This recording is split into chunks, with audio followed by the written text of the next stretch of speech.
पंजाब में भ्रष्टाचार के खिलाफ सबसे बड़ा हथियार मानी जाने वाली विजिलेंस ब्यूरो आज खुद सवालों के घेरे में है। जब सीबीआई की विशेष टीम ने विजिलेंस दफ्तर की घेराबंदी की तो ये सिर्फ एक छापेमारी नहीं बल्कि पंजाब के प्रशासनिक ढांचे में लगी दीमक का पर्दाफाश था।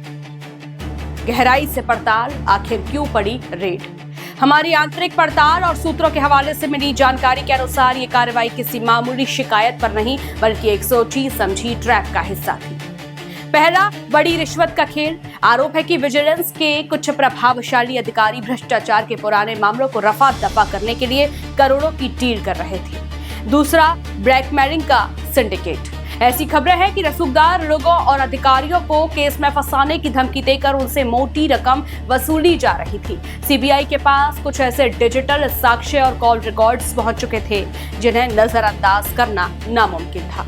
तीसरा, डिजिटल सबूतों की जब्ती। छापेमारी के दौरान सीबीआई ने न केवल फाइलें खंगाली हैं बल्कि दफ्तर के कंप्यूटरों की हार्ड डिस्क और संदिग्ध अधिकारियों के मोबाइल फोन भी अपने कब्जे में ले लिए हैं।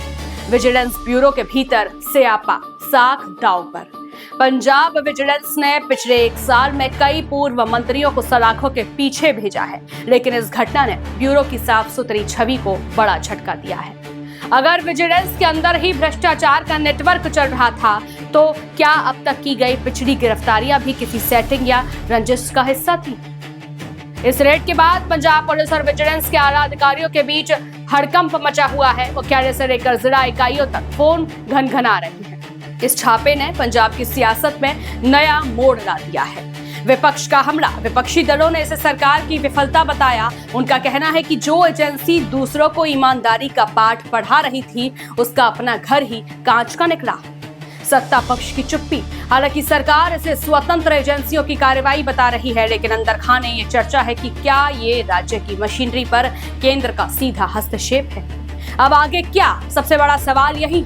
अभी फिलहाल सीबीआई की टीम जब्त किए गए डिजिटल डेटा की फॉरेंसिक जांच कर रही है।